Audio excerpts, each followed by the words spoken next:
Okay, Decaloris, everyone. Thank you for having me here for this time with you. I'm a little nervous because I'm brought back to my cursillo days, and it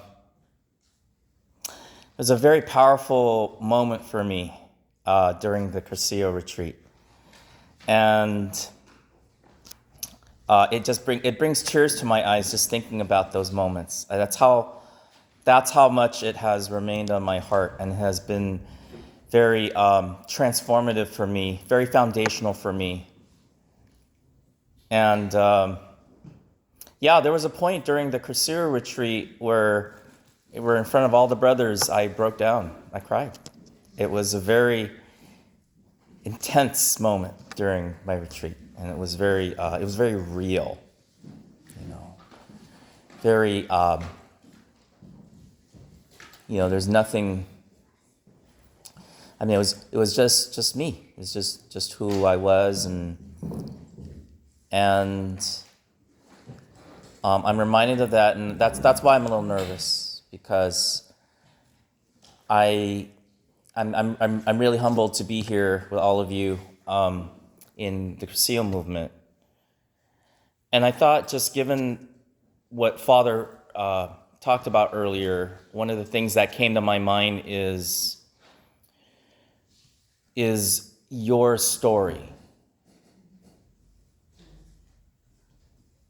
Okay, because you just came out of a faith sharing moment with each other.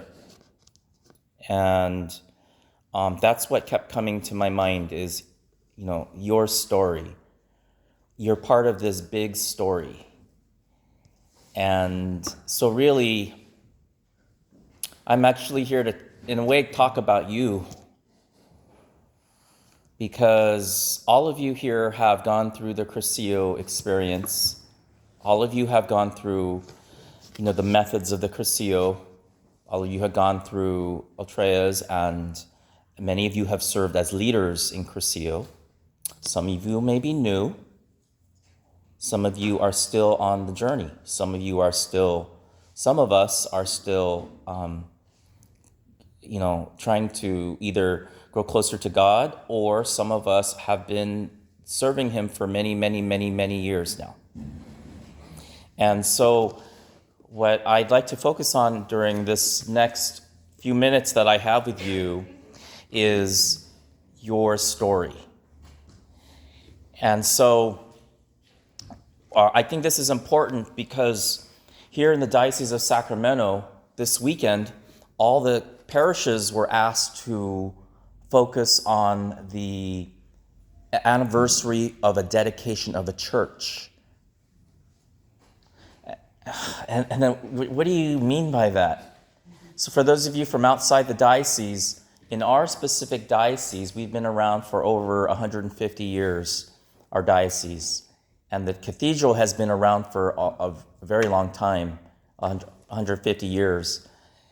And so this is important because, it's who we are. That's why I'm focusing on your story.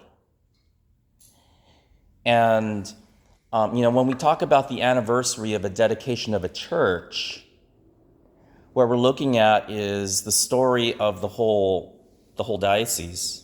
That's why it's so important that we're changing the readings. We're allowed to do this in the readings that we can use. And what it is we're dedicating a church. But the first point of reflection for this is that even though we're dedicating the church, the cathedral, that is stone, brick, and water that makes up the church building, right? But even deeper than that, when we talk about the church building, we're talking about you. We're talking about your story. You're a big part of this. And in a way, when you went through the cursillo experience, when you first started becoming closer to God, whatever stage that was in your life, whether as a little kid or teenager or as a young adult or now or maybe last week, somewhere in, that's God's time for you. God's time. God's time, whatever and however he calls you. So your story is going to be part of this big story. And this big story that you're part of is it. That's the biggest, most important thing of our life. I remember I had a friend come into my apartment when I first moved to Vallejo. I rented out an apartment before I got married, and he saw some of the things I was doing, and he says, "Why are you doing this, Dennis?" And without batting an eye, without thinking about it, I just said, "Because that's the most important thing ever. It is the most important thing ever. What you're doing, your story, is the most important thing ever." And even on my way here, before I wanted to get here a little earlier to check in, but I had to drop off my son who just graduated from high school. And we were listening to some the Brandenburg Concerto music. He wanted to show that to me. And then he started talking about Blaise Pascal, who was a philosopher. And I said, "Oh my gosh, my son's talking about Blaise Pascal with me." He's like, "Oh my God, he's only 17, going on 18. And one of the things that he talked about was, what stuck out for me is when he talked about human beings are on a road, and they are helped through this, what he called, existential loneliness. Because I was talking to him about, okay, son, you're gonna have to learn how to be on your own, Okay, that's what we want you to do, is be on your own. And then he started talking about existential loneliness. And so I started talking to him about life, and I talked about my story with him, and he's obviously forming his own story, right? And this was important because it's just like my friend who said to me, "Why are you doing this?" And I said, "It is the most important thing ever." I mean, nothing compares to it. Nothing compares to the gospel.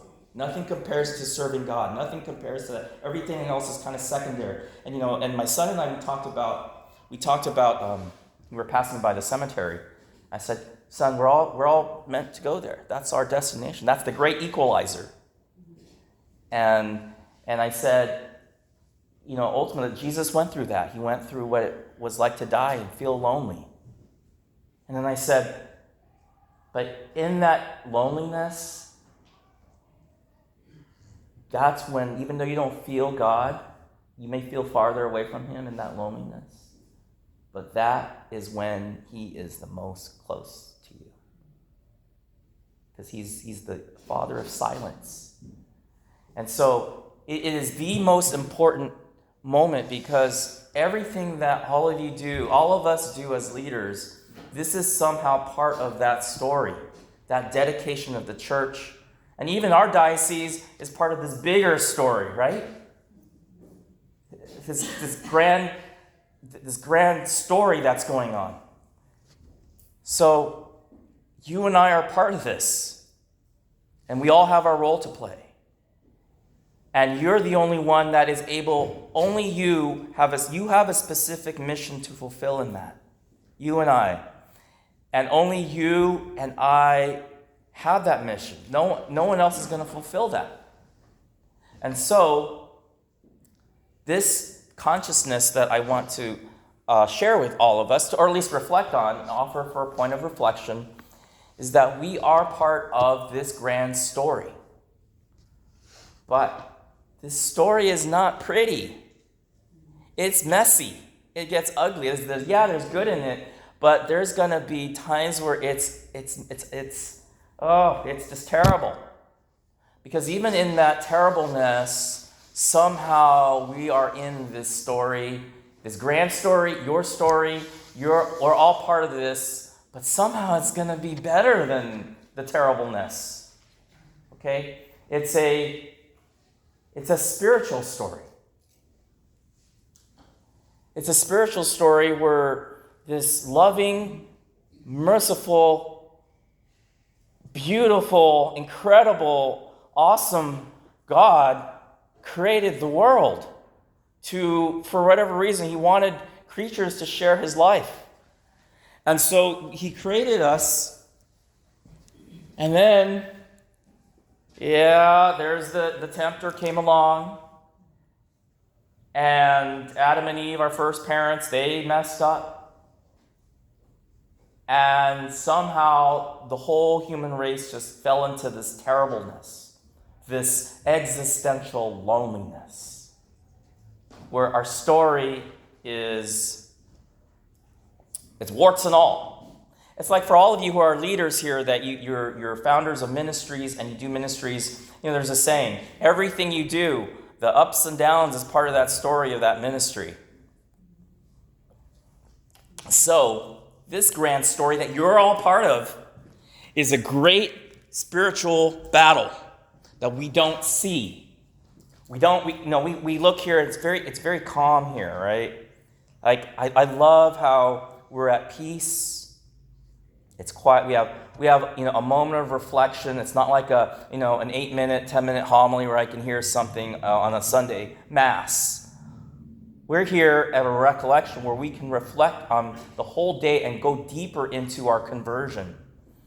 And so part of this is, in order to know in our story where we're going, I talked about the grave with my son, where we're going, and beyond the grave, we have to know where we came from. So your story, where you are right now, where you are in the present, and where we're going, you and I are going in the future, we have to know what was in the past. And in the past, we were created to be this beautiful race, this beautiful creation. But of our own choosing, we chose to rebel against God. That was the first original sin. And because of that, the whole human race we lost it. That's our story. And a lot of people in the world, they kind of look at that and go, oh my gosh, what a bunch of, that's for little kids, but not for me. I'm more sophisticated than that. Well, for little children, those who can understand like a child, the mysteries of this, is somehow this beautiful God creates us, and somehow I'm part of that story, and now I've rejected God as the human race. I'm part of this. But for some reason, even though we rejected God, out of his great love, he decides to save us still.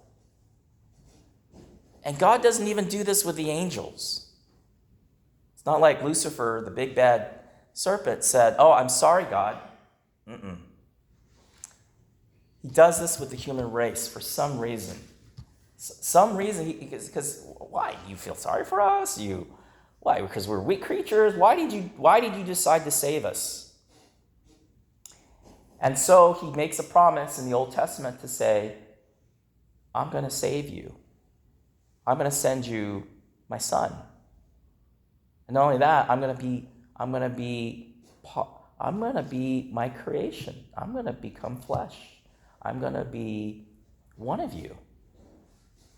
It's like you're not alone in this story.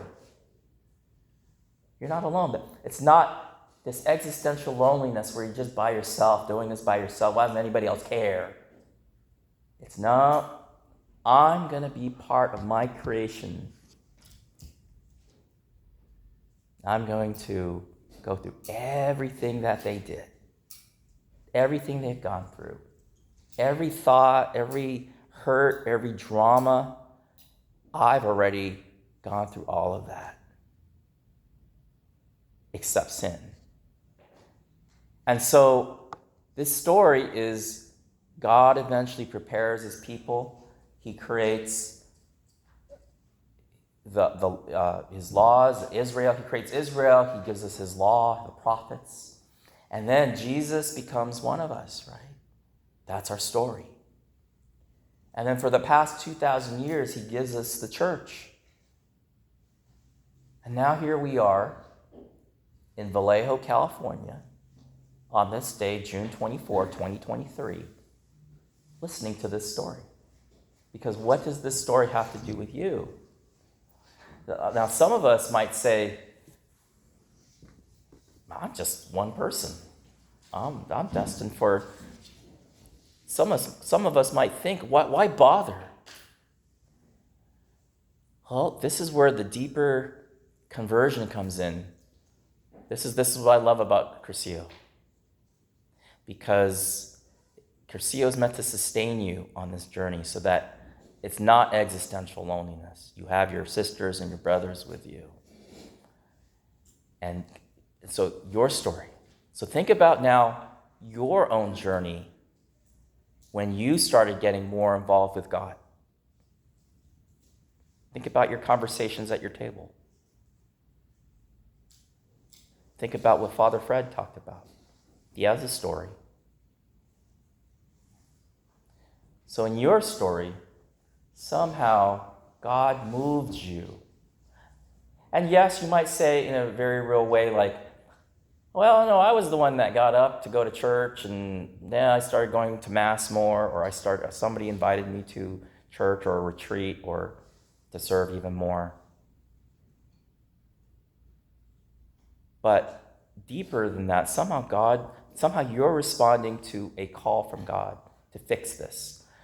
And here's why. I'm going to say something. It's not in the Bible. I can't think of anybody among the church fathers, maybe one or two talked about this. I don't know if it's a capital T tradition or it's probably just a lowercase t tradition. And in that lowercase t tradition, or just a pious saying, there's a saying that when the angels rebelled against God at the beginning of this story, one out of every three of the angels rebelled against God. I remember when the year after my cursillo, somebody said to me, "Hey, brother, are you going to serve next year? Serve as come back and help at the retreat." So I can't getting married or whatever I was doing, and so I said, I can't, maybe another day, okay. And his question to me, that brother, I can't even remember who it was, but that question, "Will you serve?" That was brought up to Lucifer, the light bearer, the most perfect, he's the best and brightest of the angels. And Lucifer said, "I will not serve. I will not serve God." Because he thought he was all that. He thought he was it. He thought he was the bomb. As I tell when I teach baptism prep classes to young adults, he thought he was the bomb. He thought he was it. And so he thought he could be God. And of course, in the capital T tradition, he took 1/3 of the angels with him. So 1 out of every 3 angels went with Lucifer. And he became Satan, the devil. He's a real person. And he hates you. Just like God loves you more than you know. And Lucifer and the devil, they're part of our story, unfortunately. And so, this language, "Will you serve?" Yes, I will serve. That's what we're doing.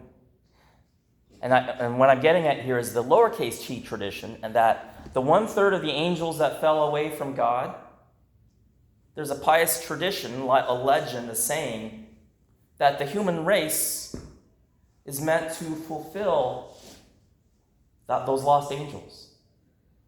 And I'm not going to say whether that's true or not, or what have you, because I can't prove it in the Bible or in the Catechism. But there's a pious tradition that those angels that fell, somehow the number of those who Jesus calls is going to fulfill that. And that will be the end of time. That'll be the end of the world. Because the number of the elect are going to be chosen. And that will close it. close the story. And so, in this, and I'm going to say one other thing that's a little controversial, but you have to hear it. You have to hear it, because it's another part of the terribleness. Not everybody in the human race is going to be in heaven. Right? Not everybody, right? God doesn't create robots. He's not going to force us to love and serve him. God wants us to be free, our free choice. And so, he's not going to say, when we, I'm not going to, like my kids, right? I'm not going to force them to love, I'm going to offer myself to love me. Or when I propose to my wife, hey, I love you. Will you love me too? And maybe have a family with me, right? I can't force her or the kids. The same thing with God. He's not going to force us to serve him. We do it out of love, because we're in love with him. And so this story of ours is a free story. And every moment, every day, you're choosing this story. And so every yes that you do is all part of this grand vision, your story. Okay, your story. And so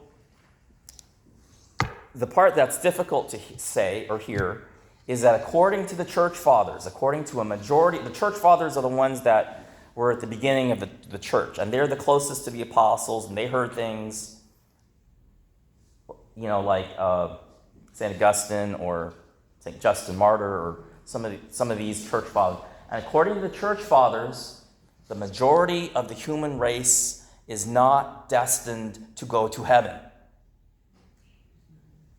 Did you hear that?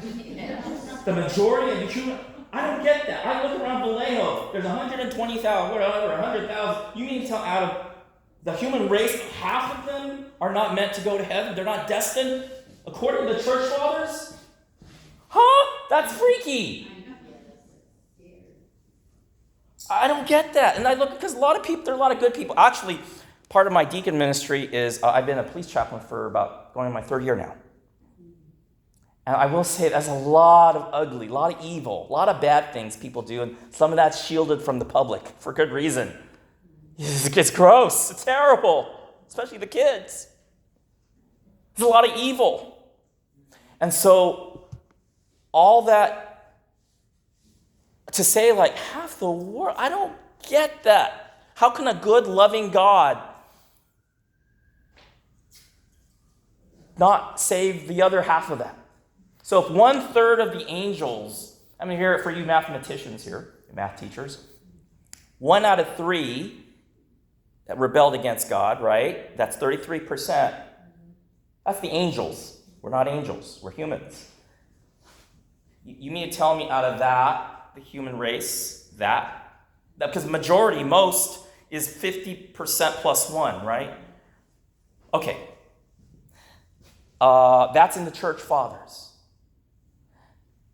And so, for those of us who love and serve God, for those of us who love and serve a loving Father who's merciful, who is goodness itself, it's sad that a majority of the human race don't want to be with him. It's sad. So, for us who are disciples, so why is it the most important story? When I told my, is the most important thing ever? Because there are people that reject God. And they have rejected him since the beginning of the world. There are people, human beings, that rejected God. There are angels that have rejected God. But you know what? Those angels, once they make their choice, that's it. They're stuck. They can't, it's not like Lucifer can go, boy, it's hot in here. I'm sorry, God. He can't do that. But with human beings, for some reason, God forgives them. They screw up. They say, sorry, forgiven. But then they do it again. And they screw up again. And they say, sorry, they're forgiven. But then they do it again. And they're still forgiven in this life. For some reason, he does that with us. So in your story and my story, this is what I'm proposing to you. Whether it's Father Fred's story, whether the story you told at your small group sharing, whether as you're reflecting on the day how God has called you, that you and I are part of this grand story where if we were to see all the demons that have ever existed just in the sky, the fallen angels, it would blot out the sun. We could not see the sun. That's how many said, no, God, I won't serve. It's sad. But that's the bad news. The good news is the good news is why you're here, seated there, listening to a talk on rekindling the fire in you and me. Because at this point, you who have been called to be disciples,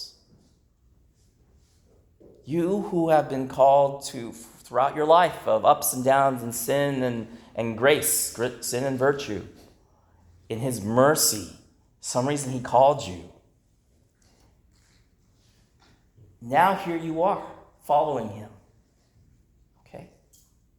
And you know, I used to think like Mother Teresa. I'm like, oh, Mother Teresa, yes, you can go to heaven. But I heard that even Mother Teresa, to the end of her life, she still could have not gone to heaven. She could have, all those years of her life, she could have still said no to God at the very last moment. But she didn't.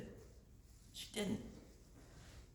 And so in our life right today, I could still, it's great that you have all these things that we've done for God and the church and your career and your degrees and your career and your family life, but all that's going to mean nothing if you're not in heaven. It's going to be more embarrassing, actually. It's more of a shame. What, you who have talked about love are not in love? You are here. What are you doing down here? It's like St. Cyprian, one of the church fathers, who said, when you're baptized, you get the sign of the cross on you. When you're confirmed, you get the sign of the cross. In the Bible, in the book of Revelation, the mark of the Lamb of God is the sign of the cross on your foreheads. Okay? The Christians that are in heaven, and this is the latter part of my reflection. The Christians are in heaven, that mark will be a sign of their everlasting glory. It's going to be your crown. But the Christians that were baptized and confirmed in this life, and that are not in heaven, that's going to be a mark, according to St. Cyprian, that's going to be a mark of eternal shame. It's like saying, what the hell are you doing in hell? You're baptized, you were saved by the Lamb of God. What are you doing here? Even more, so I understand this person's here, but what are you doing here? You have all the graces that you need. You have all the sacraments. You heard the message of the gospel. You heard that this is a real story. And what are you doing here? It doesn't make sense. So in this story of salvation, it's the most important thing. Because at this point, it's not a self-interested service, right? This is really what service is. It's really, when you serve, you know this as servants. When you serve, it's real service. It's sacrifice, don't you think? Only God knows a lot of the things that you've done for people. I know that. So it is the most important thing. It's like St. John Bosco, who said, souls, souls, souls, give me souls, take away the rest. Because what he meant was all that matters in this life is to go to heaven. First for me, then for those closest to me, okay, my family, because we all come from a family, and then my friends and the world, and my enemies. Ooh, ouch. I want my enemies to be in heaven with me. Oh. So the most important part of this story that you and I are part of is, it's not just going to church. It's not just going to a little retreat. It's not just opening my pocketbook and giving my donation to the parish. It's not just helping. There's a mystery going on when we do this. And here's the second part of kind of what I'm going at as well. The second part of this is that everything that you do, every little act of love, is somehow going to be told forever. Did you hear that? Every act of love that you've done on earth for God is somehow going to be celebrated and glorified, and everybody in heaven is going to know about it.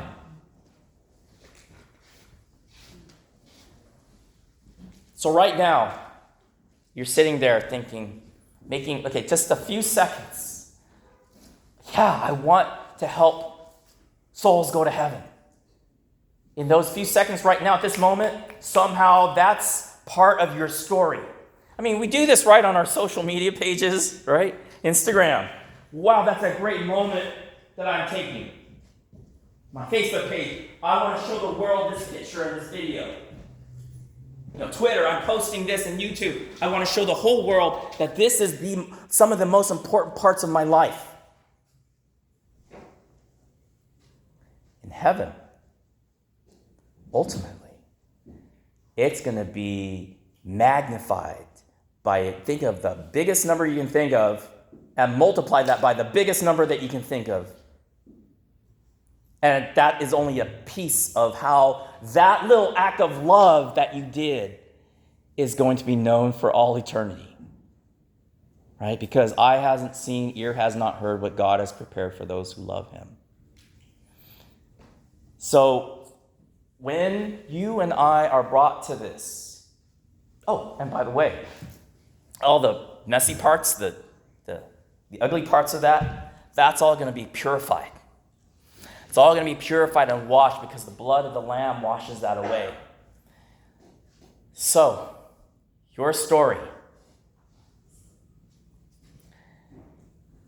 Every part of your life, somehow God has formed that and graced that. And when I talk about your glory in heaven, your story. See, your story doesn't just end like in the past 5 years when you've been serving God, or the past 10 years, or the past 35 years, right? Or the past 60 years that you've been serving God. Your story doesn't end there. It's still going to go, and even when you die, you and I, at our final moments, it's still going to go. Because, of course, we believe that Jesus allowed us to be resurrected because of what he did on the cross.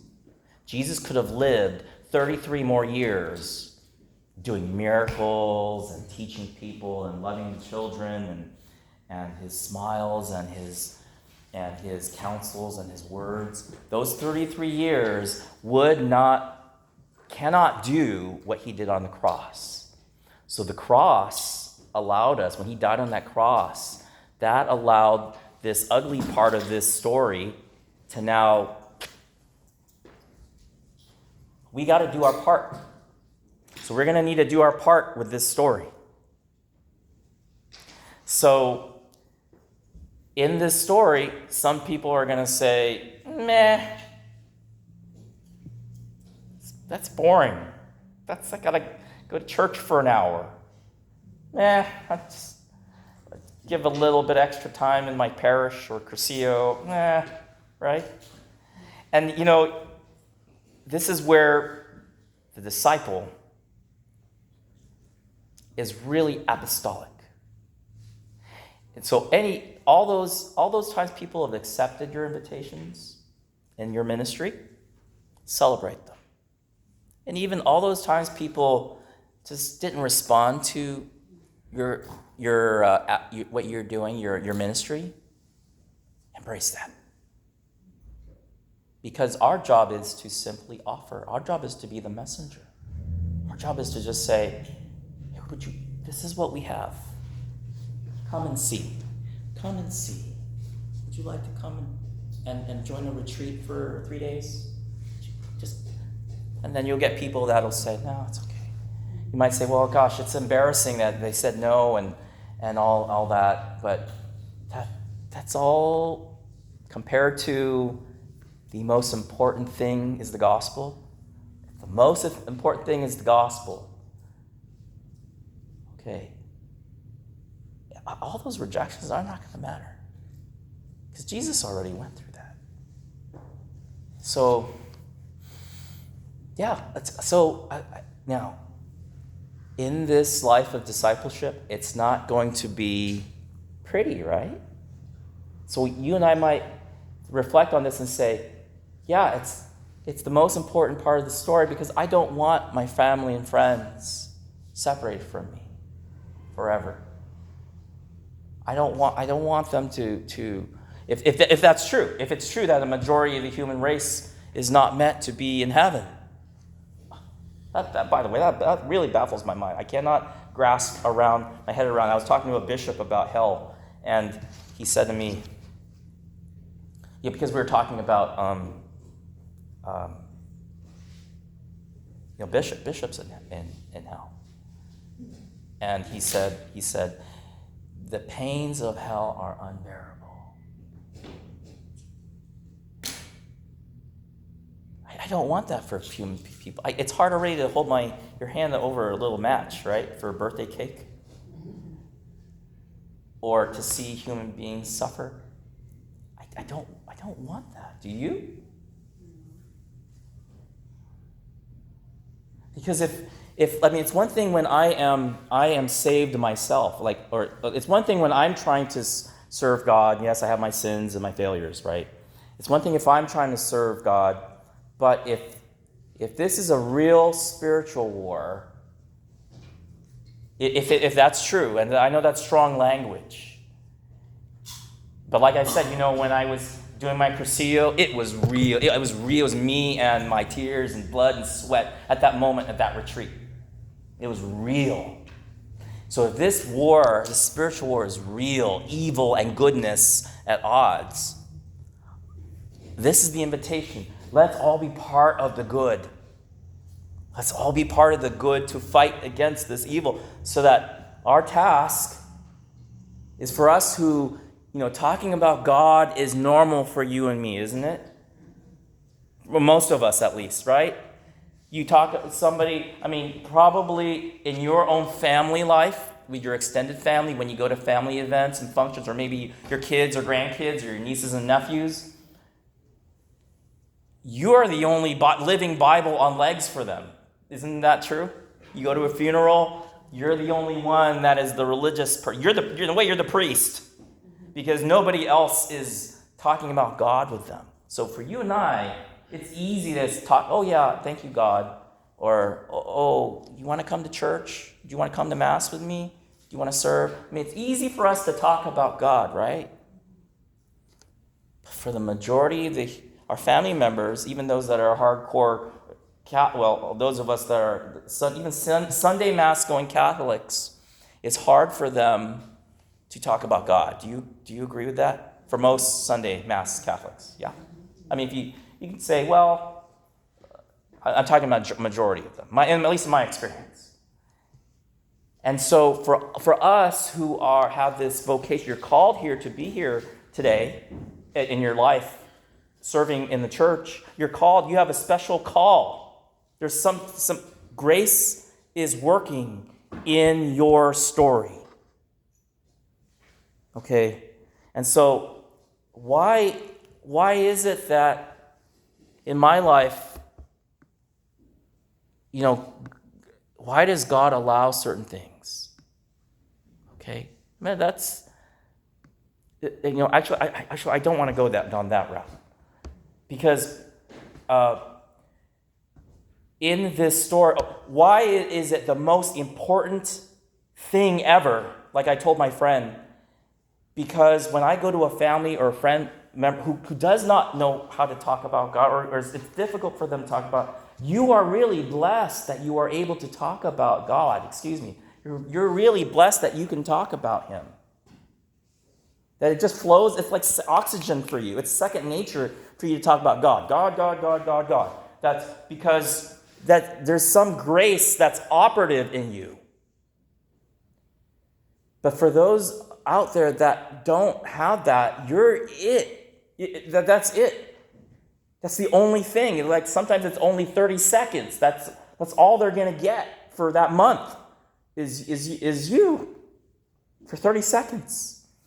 And so the story is, yes, the story of whatever your goals are, so your secular goals are in life, right? Your career, your retirement, your funds, your whatever the priorities, your family, your friends, anything, X, Y, Z, fill in the blank.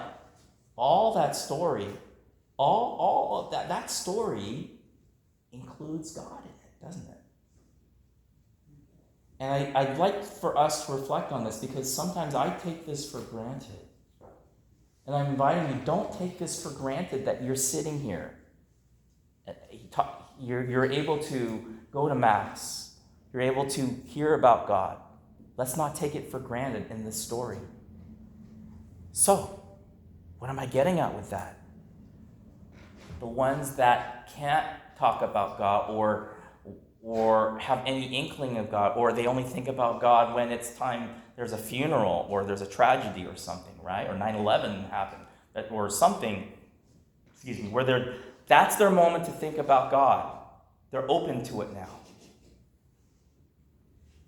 And so the story here is for us who are being formed as disciples, we're also, that discipleship where we're following Jesus is going to have as its fruit apostolic activity. The disciple is fully a disciple when he or she is an apostle. So, I am going to focus on myself and my prayer life and my Sunday Mass or Mass if I go outside of Sunday or anything else. And for me, I have to focus on my liturgy hours. I have to focus on my own formation, my own spiritual. I focus on my life as a disciple, right? My little prayers that I say to Jesus every now and then, or my liturgical prayers. But that's because I'm being a disciple. So the consciousness here is the apostolic activity. That's a big term in cursillo, by the way, as you know, right? Because you're being trained in all endeavors of apostolic life to be an apostle. So the story that we're looking at here is we saw the beginning of the story. We're looking at that story right now. And I've already kind of foreshadowed where it's going to go in heaven. But right now, so I'm going to slow down. How is our apostolic life? Jesus, when he was about 30 years old, right? He was 30 when he did his public ministry. He was 33 years old when he was crucified and rose from the dead. During those 3 years of that formation with his disciples, Jesus formed them. He gave them the seeds that they needed.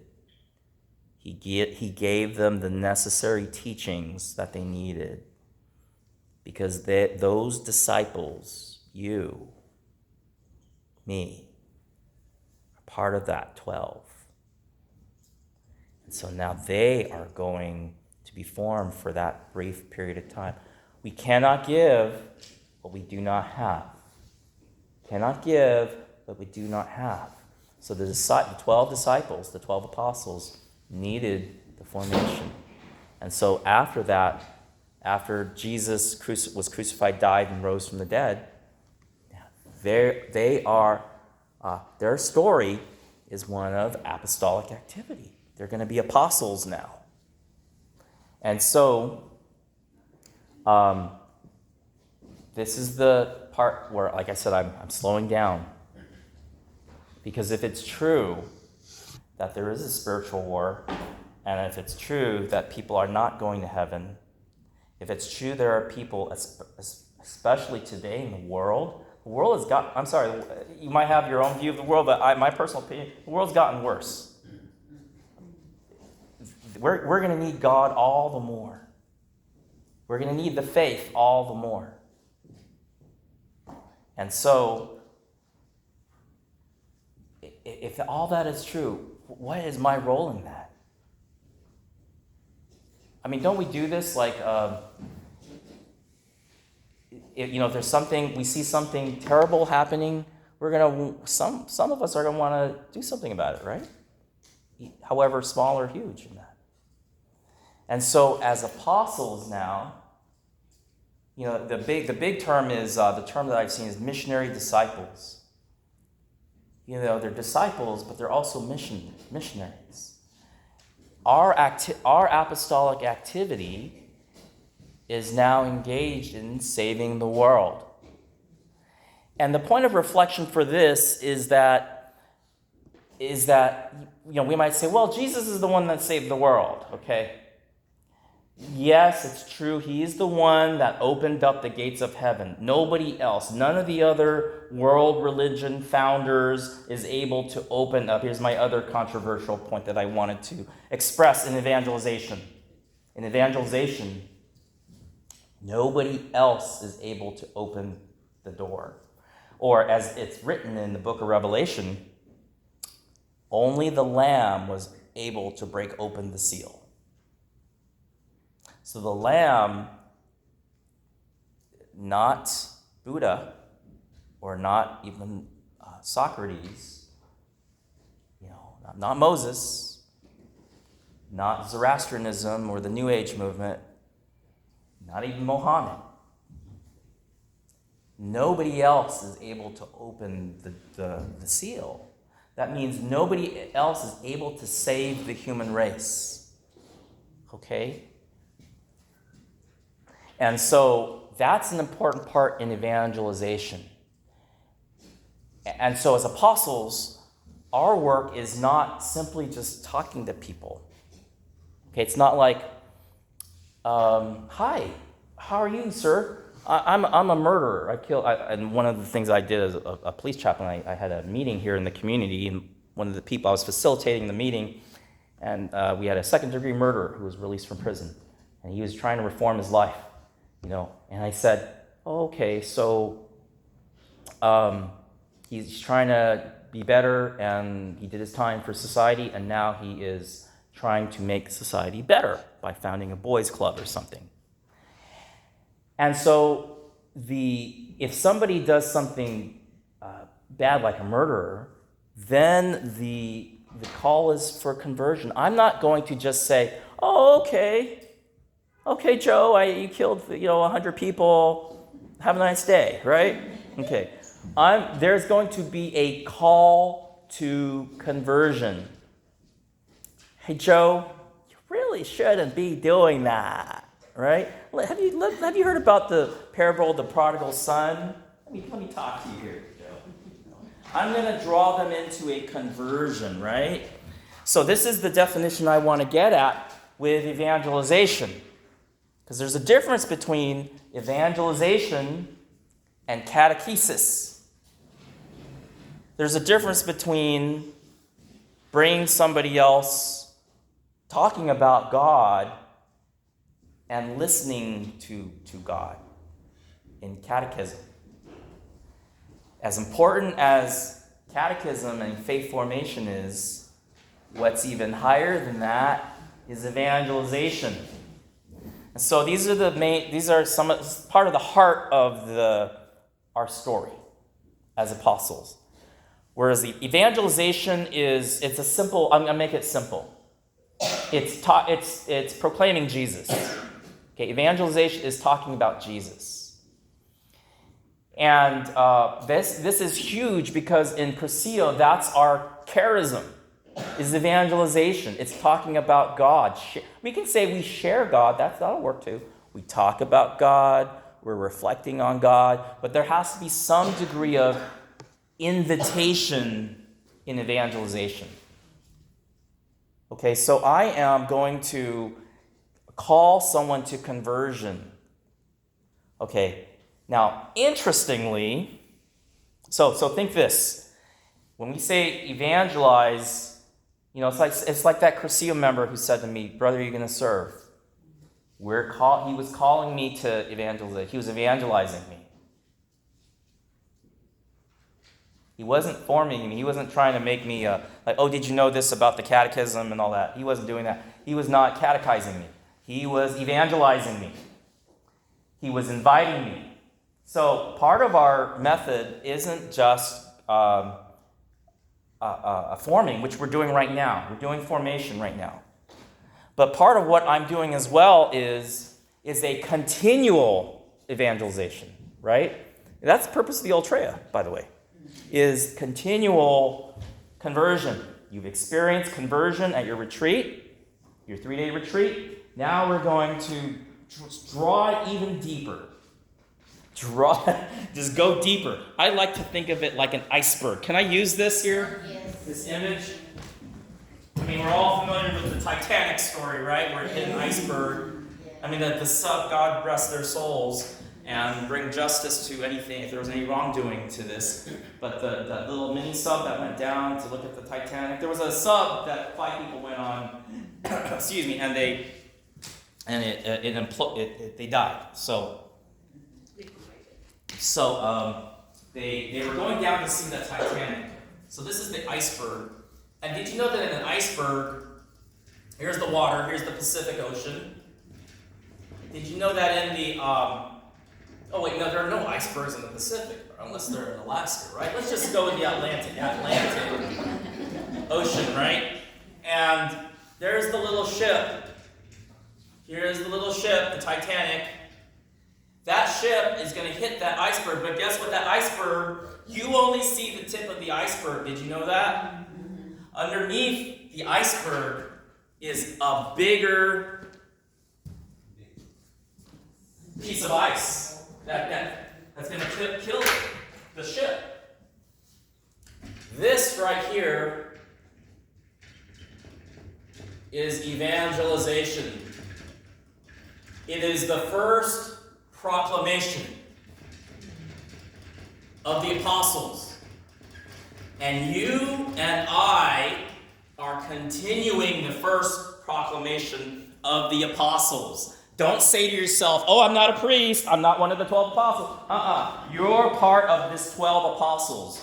You're part of the first proclamation. So that's charisma. And that's what I love about cursillo.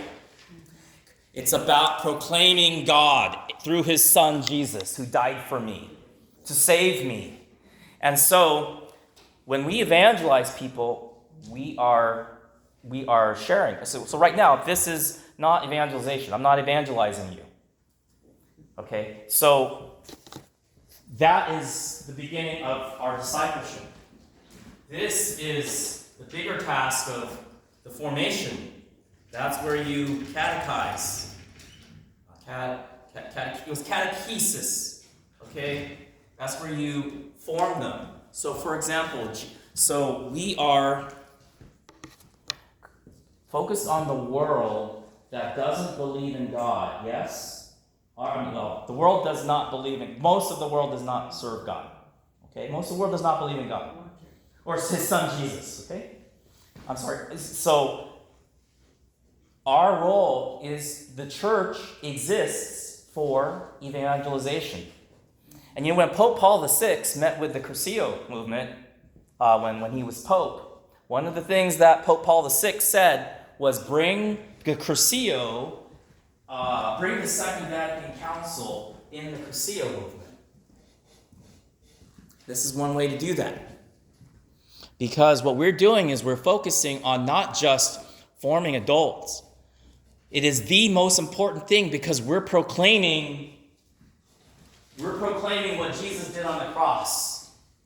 Hey, brother, hey, have you thought about coming to the retreat? I have an Ultrea. I haven't seen you in years. Have you thought about, we're meeting on the fourth weekend of the month, St. Vincent's, and can you just come on over, and yeah, it starts with fellowship, right? It starts with pre-evangelization. It starts with an invitation. But guess what you're doing?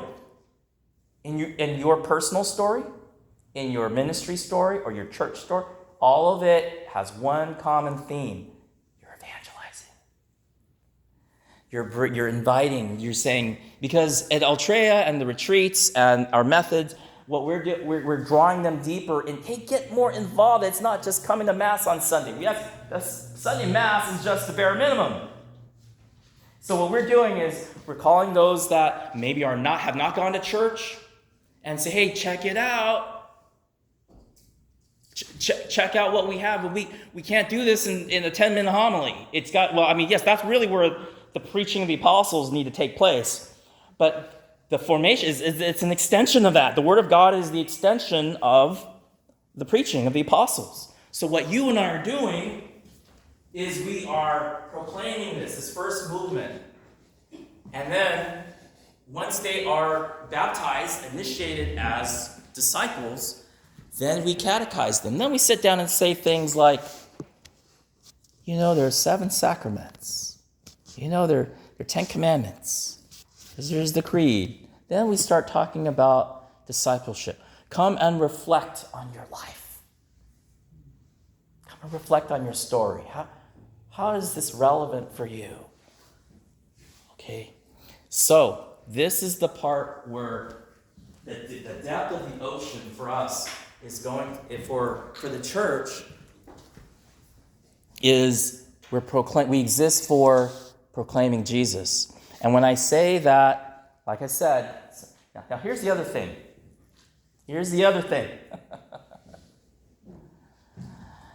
We're all used to the phrase, preach the gospel, and if you have to use words, right? We've heard that many, many, many, many times. And that's true. You preach the gospel, and if you have to, use words. And some people attribute this to St. Francis of Assisi. There's some question whether that's the case or not.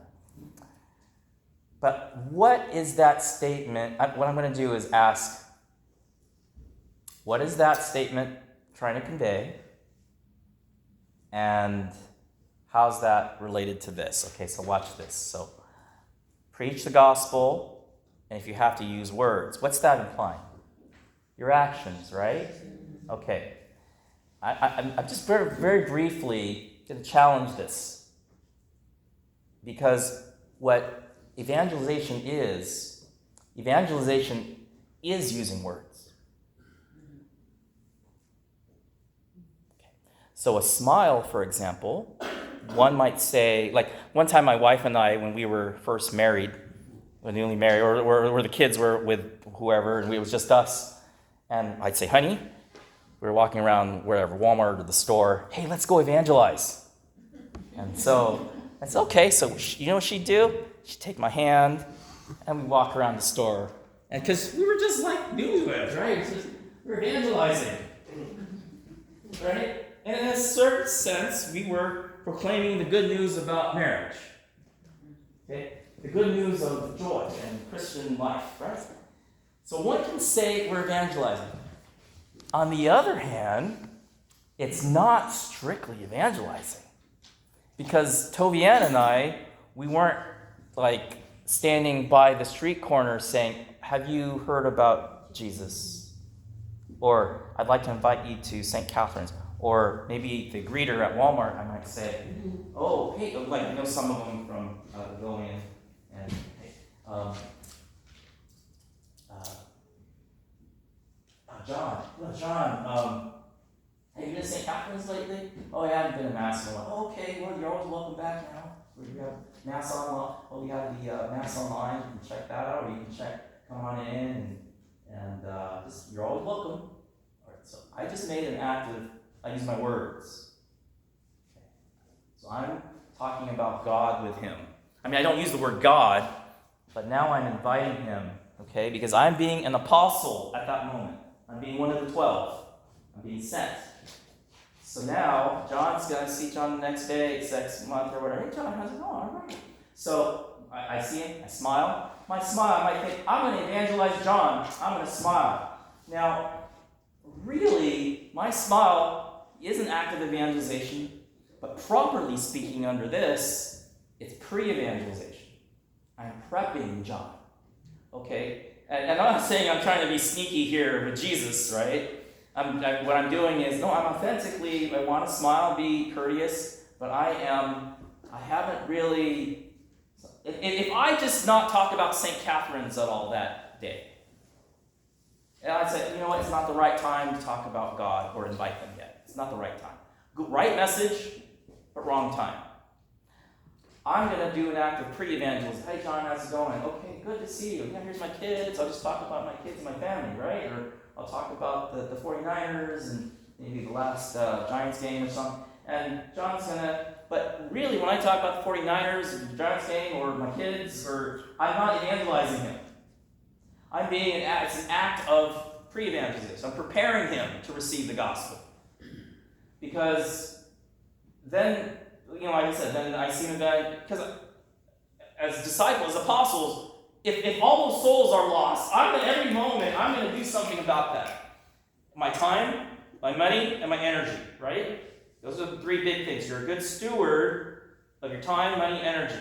Every little penny of my finances, every second of my time, every energy of my health, everything is going to go to evangelization. Everything.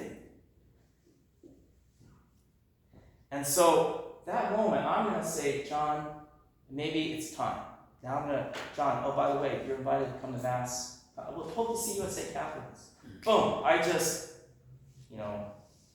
Other times I'll say, how's your relationship with God doing? Put my hand on the shoulder. How's your relationship with God? I should evangelize. Because I'm now proclaiming the true living God and His Son. Okay. Now, then John shows up to Mass, and then maybe after that, oh, John, how's it going? Oh, yeah, my wife and I are going through a divorce or something. And okay, sure, well, let's talk.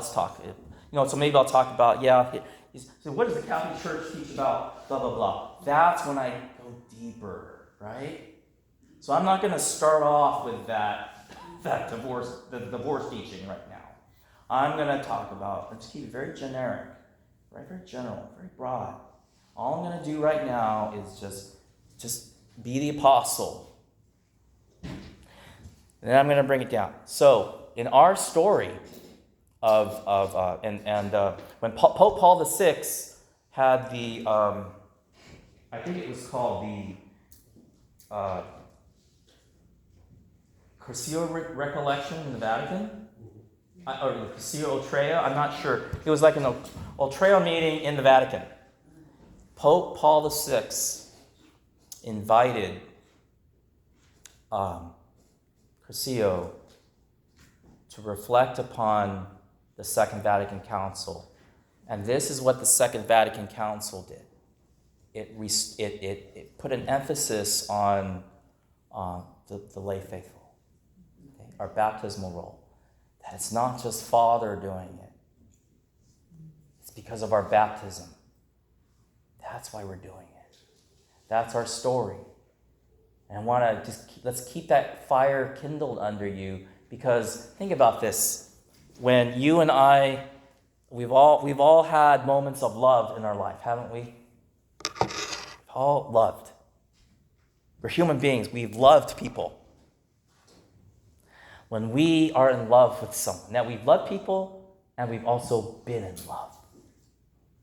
This is where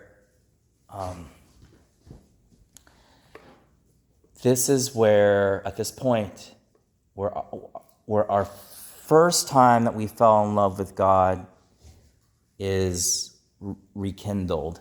Okay, just keep the flame going. Okay, because when we first fell in love with God, when we first had that conversion moment, when we first were in the retreat, and it's, oh my gosh, there's something in this that sparks me to want to, there's something in this that's, just like I had that conversion moment, right?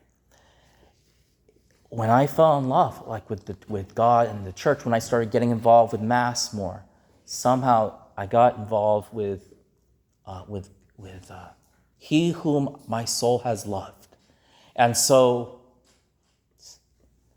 there was that. There's something there, the chemistry, right?